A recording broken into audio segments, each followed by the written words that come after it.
کچھ خواتین ایسی ہیں، کچھ کیا ہیں، بہت زیادہ ایسی ہیں خواتین کی عظیم اکثریت جو ہے وہ ٹونے ٹوٹکے پہ بہت یقین کرتی ہے. جادو، مجھے اکثر فون آتے ہیں، مجھے کئی خواتین نے فون کر کے کہا کہ جی آپ بس کہتے رہتے ہیں ویڈیوز میں بیٹھ کے. ابھی میں نے جادو کے اوپر ویڈیو بنائی کچھ عرصہ پہلے، کالا جادو وغیرہ پہ، تعویذ دم وغیرہ پہ، دھاگے پہ. تو مجھے کچھ عورتوں نے کہا کہ جی آپ کو نہیں پتہ، یہ جس پہ گزر رہی ہوتی ہے نا اس کو ہی پتہ ہوتا ہے. ہمیں پتہ ہے، وہ نو کہ ہمارے اوپر جادو ہے. پڑھی لکھی خواتین کے فون آ جاتے ہیں، بیرون ملک رہتی ہیں، پاکستان میں رہتی ہیں. ایون کہ کین یو بلیو کہ پی ایچ ڈی خواتین جو ہیں ان میں سے بھی بہت سی ایسی ہیں جن کا اس حوالے سے ان کو شک ہو جایا کرتا ہے کہ ہمارے اوپر کسی نے کچھ کروایا ہوا ہے. کبھی بھی پس پردہ اپنے شوہروں سے دشمنی نہ کیا کریں، کبھی یہ غلطی نہ کیجیے گا. یہ ایسا نہیں ہے کہ دیکھیں بعض اوقات جو خاوند ہوتے ہیں وہ اڑ جاتے ہیں، ڈھیٹ بن جاتے ہیں، ضدی بن جاتے ہیں، اپنی آئی پر اتر آیا کرتے ہیں. بعض اوقات انسان ایسی طبیعت میں آ جایا کرتے ہیں جس میں ان کا کوئی علاج نہیں ہوتا، اس وقت کچھ دیر کے لیے ان کی ماننی پڑتی ہے. اور یہ درجات ہوتے ہیں، جیسے ماں باپ کبھی ضد پہ آ جائیں تو پھر اولاد مانتی ہے، وہ تو ویسے بھی ماننی ہے، لیکن کبھی کبھی ہم حق پہ بھی ہوں اور ماں باپ اس چیز کو نہ سمجھیں تو ہمیں پھر ماننی پڑتی ہے. اس طرح بچے بھی کبھی کبھی ضد پہ آ جایا کرتے ہیں. تو بعین ایسے ہی کبھی کبھی بیویاں ضد پہ آتی ہیں اور کبھی کبھی خاوند بھی ضد پہ اترایا کرتے ہیں. اڑ گئے کسی چیز پہ، اڑ گئے، بس دورے پڑ جاتے ہیں، مردوں کو دماغ خراب ہو جاتے ہیں. تو اگر ایسا ہو جائے کہ عورت کو یہ سمجھنا آتا ہو بیوی کو کہ اب اس بندے کا علاج کیا کرنا ہے. فار ایگزامپل ابھی ویڈیو کی ہے اس کے اوپر، رشتے ڈھونڈنے کے اوپر بچے بچوں کے. تو اگر خاوند اڑ گیا ہے کہ میں نے فلاں جگہ پر رشتہ کرنا ہے اور بیوی اس پہ ایگری نہیں ہے، جیسے اگر خاوند اپنے بھائی بہنوں میں کرنا چاہ رہا ہے اور بیوی کا اس معاملے میں اطمینان اس کو بیوی کو نہیں ہے اور وہ نہیں چاہتی کہ یہ رشتہ ہو، لیکن خاوند ضد پر آ گیا ہے، تو ایسے معاملے میں دیکھیے کچھ بھی کیجیے، حکمت عملی اختیار کیجیے، دباؤ ڈالیے.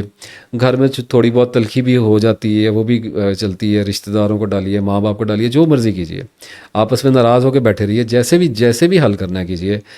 ایسا کوئی کام نہ کیجیے گا کہ آپ کسی عامل کے پاس جائیں اور اپنے ہی شوہر کی دشمنی اور اپنے ہی شوہر کے خلاف دشمن کا کردار ادا کرتے ہوئے اس پر کچھ پڑھ کر پھونکیں، اس کو کچھ کھلائیں، اس پر کوئی تعویذ کریں، کوئی عمل کریں.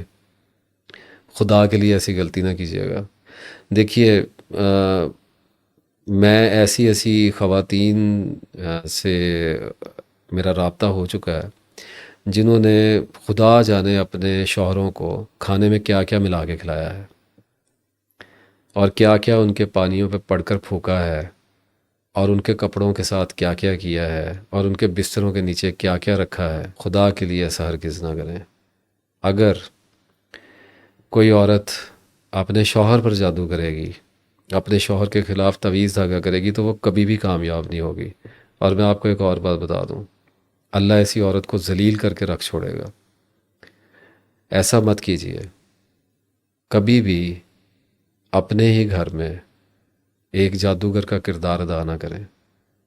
اگر آپ کے پاس دلائل ختم ہو چکے، اگر آپ کی بات نہیں سنی جا رہی، اگر آپ حق پر ہیں لیکن آپ کی آواز کو دبایا جا رہا ہے، تو جادو کرنے سے کروڑ ہا کروڑ گنا زیادہ، ارب ہا ارب گنا زیادہ احسن طریقہ اور اللہ کا پسندیدہ طریقہ صبر ہے. اللہ کی ذات پہ امید رکھیں، اللہ کی ذات پہ یقین رکھیں، اللہ سے دعا کریں. میں حیران ہوتا ہوں خواتین پہ کہ دعا کو چھوڑ کر جادو ٹونے کی طرف جاتی ہیں، دعا کا درجہ نیچے کر دیتی ہیں. خود سوچئے، اگر آپ میں سے کسی نے زندگی میں ایسا کیا ہے تو ابھی موقع ہے. اس بندے کا آپ نے کیا بگاڑا ہوگا؟ آپ نے تو اپنی آخرت کا کباڑہ کر لیا. اس پر توبہ کیجئے. جو بھی مدد چاہیے ہو اللہ سے طلب کریں، دعا کریں. اللہ نے دعا کو رکھا ہوا ہے. یہ ایک راستہ ہے، یہ ایک دروازہ ہے. اللہ تعالیٰ کے اس مقدس دروازے کی ایسی توہین ہرگز نہ کیجیے گا کہ آپ اس دروازے کو چھوڑ کر ایک گندے انسان کے پاس جائیں جو شیاطین کو مدد کے لیے پکارتا ہے، اور وہاں سے کچھ ایسا لا کر اپنے ہی گھر میں شروع نہ کیجیے گا جس میں اللہ تعالیٰ آپ کی طرف حیرانی سے دیکھے اور کہے کہ میری بندی، تو نے یہ کیا کیا؟ میں نے تجھے مسلمان پیدا کیا، میں نے تجھے ایمان کی دولت دی، اور تو نے یہ کیا کر ڈالا ہے؟ ایسا ہرگز نہ کیجیے گا.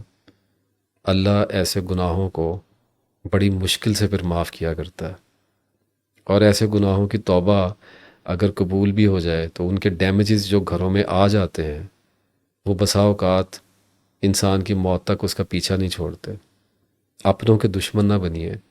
اپنے اگر کبھی غلطی کھا گئے، اگر خطا کر گئے، تو اس کا مطلب یہ نہیں ہے کہ ہم ان پر جادو کروائیں گے۔ ہوتا ہی نہیں جادو، پہلی بات تو، لیکن کچھ نہ کچھ ڈیمیج تو کریں گی، اپنے آپ کو کریں گی، اس کو کریں گی، اور اگر کوئی مرد بھی کرواتے ہیں تو ان پر سوائے افسوس کے میں اور کچھ بھی نہیں کر سکتا۔ اب یہ چونکہ آخری قسط ہے، اسے یاد رکھیے گا اور جتنا ہو سکے اس پر عمل کرنے کی کوشش کریں۔ اگر ناکامی ہو، جو کہ بالکل ہوگی اور بار بار ہوگی، تو دوبارہ کوشش کریں، بار بار کوشش کریں، آہستہ آہستہ اللہ تعالیٰ سمجھ عطا کر دے گا۔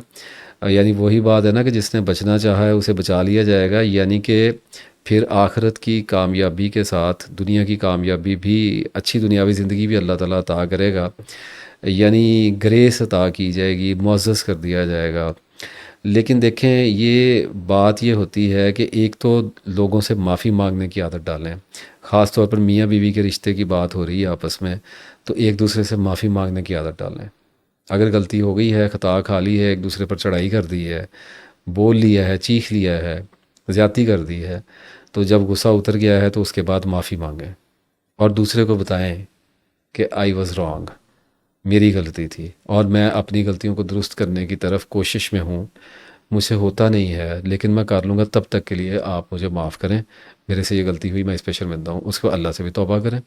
یہ ایک پروسیجر ہے جس نے ٹھیک ہونے کی کوشش کرنی ہے، اور جب تک وہ ٹھیک نہیں ہوتا، مطلب کچھ حد تک ٹھیک نہیں ہوتا، مکمل تو کبھی بھی نہیں ہو سکتے، تو اس وقت تک لوگوں سے معافی مانگنے کی عادت ڈالنی پڑے گی۔ اور پھر جب یہ سارا کچھ، مطلب ایک گریس بھی عطا ہو جاتی ہے اللہ تعالیٰ کی طرف سے، عزت بھی عطا کر دی جاتی ہے، معاملات بھی ٹھیک کر دی جاتے ہیں، لیکن اس وقت تک کے لیے ایک دوسرے کے ساتھ کوشش کرنی ہے کہ اچھے طریقے کے ساتھ چلیں۔ اور یہ سب کچھ تب ملے گا جب جتنی بھی جد و جہد اس معاملے میں آپ کر رہے ہیں، آپ مرد ہیں یا عورت ہیں، خاوند ہیں یا بیوی ہیں، جتنی بھی جد و جہد آپ اس سلسلے میں کر رہے ہیں، اسے ایک دوسرے پر احسان کے طور پہ نہ جتلایا کریں، یہ کبھی نہ کریں۔ ایک دوسرے کی غلطیوں کا احساس بار بار نہ دلائیں، ایک دوسرے کو کوئی ماضی کا واقعہ یاد دلا کر شرمندہ نہ کیا کریں، تانے نہ مارا کریں، بس آگے بڑھتے رہیں۔ یعنی کسی پر احسان اس لیے نہ کریں کہ بدلے میں مجھے جزا کے طور پر اس سے اچھا رویہ یہ مجھے دے، یہ عزت دے، شکر گزاری دے، میرا مرہون منت رہے۔ یہ معاملہ دیکھیں، احسان کرنے اور محسن بننے کی کوشش کرنے میں زمین اور آسمان کا فرق ہے۔ اس ویڈیو کو ابھی یہاں پہ روکیں، پاز کریں اور میری بات کو دوبارہ سنیں اور اس پر غور کریں۔ آپ کے ذہن کی اللہ ایک گرہ انشاءاللہ تعالی یہاں پہ کھولے گا۔ ابھی جو میں نے کہا ہے کہ خالصتاً حسن نیت کے ساتھ محسن بننے میں اور محسن بننے کی کوشش کرنے میں زمین اور آسمان کا فرق ہوتا ہے۔ اس پہ غور کیجیے گا، اللہ تعالیٰ آپ کو کشائش عطا فرمائے گا۔ یہ اصل میں آیت مجھے اس لیے یاد آئی ہے کہ مجھ سے کسی نے 2-3 دن پہلے پوچھا، پھر وہ سکپ ہو گیا، میں جواب نہیں دے سکا۔ میسج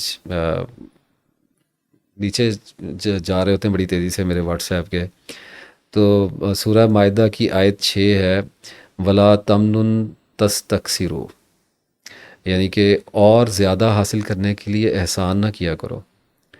اسی کے حوالے سے یہ پیچھے بات کی ہے ساری۔ اور جن صاحب نے پوچھا تھا، پتہ نہیں اب صاحب تھے یا خاتون تھی، انہوں نے پوچھا تھا تو سوال بہت اچھا تھا، میں اس وقت رسپونڈ کرنے کی کوشش کی، آدھے پونے گھنٹے کے بعد وہ message was lost and I was not able to find it again. Hopefully آپ کو اس کا جواب بھی مل گیا ہوگا۔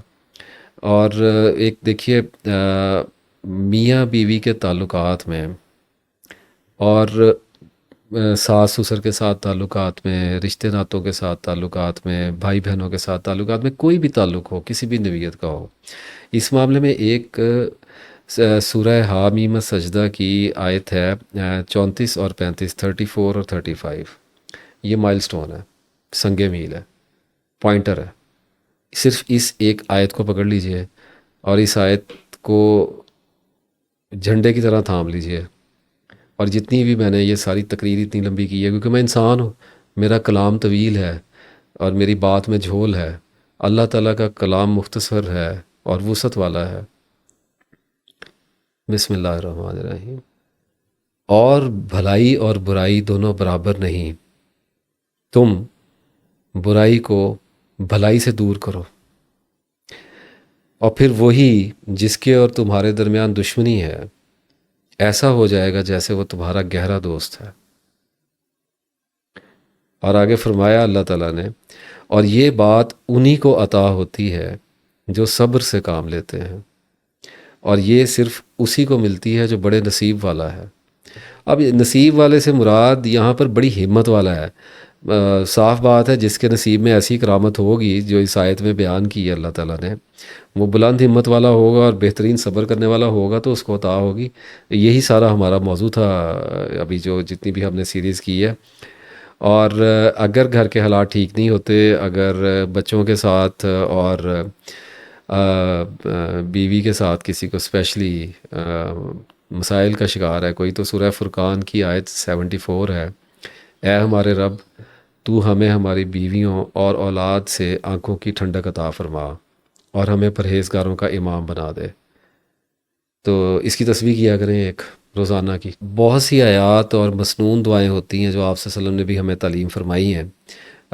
جو بھی میرا موضوع ہوتا ہے یا جو بھی آپ کے گھر میں مسئلہ چل رہا ہوتا ہے کسی بھی طرح کا، آپ کے ذہن میں مسئلہ چل رہا ہوتا ہے، خلجان ہو سکتا ہے، دباؤ ہو سکتا ہے، معاشی پریشانی ہو سکتی ہے، جسمانی بیماری ہو سکتی ہے، رشتے ناتوں میں تناؤ ہو سکتا ہے، ہسبینڈ وائف کی لڑائی ہو سکتی ہے، بچوں کے ساتھ کانفلکٹ ہو سکتا ہے، کچھ بھی ہو سکتا ہے، اس کے حوالے سے آیات تلاش کیا کریں قرآن پاک میں۔ اب تو وہ اسلام 360 ایپ ہے، اس میں مل جاتی ہیں، آپ کوئی بھی لفظ اگر ڈالیں گے تو اس سے ملتی جلتی آیات وہ نکال دے گا، اس میں سے 2-3 آیتوں کی تسبیحات بنا لیا کریں اور پھر مسنون دعائیں سرچ کیا کریں اس معاملے سے ملتی جلتی۔ تو اللہ تعالیٰ کے رسول صلی اللہ علیہ وسلم نے جو وہ دعائیں ہمیں تعلیم فرمائی ہیں ان کو پڑھا کریں، صبح 7 بار، شام 7 بار پڑھ لیا کریں۔ تو دعاؤں کے ساتھ، تسبیح کے ساتھ، نماز کے ساتھ، صبر کے ساتھ اور اچھے کردار کے ساتھ اللہ تعالیٰ سے مدد لیں، اللہ تعالیٰ آپ کی مدد کو ضرور آئے گا انشاءاللہ۔ آج اگر آپ دباؤ میں ہیں تو کل اللہ تعالیٰ آپ کو کشائش بخشے گا۔ آمین۔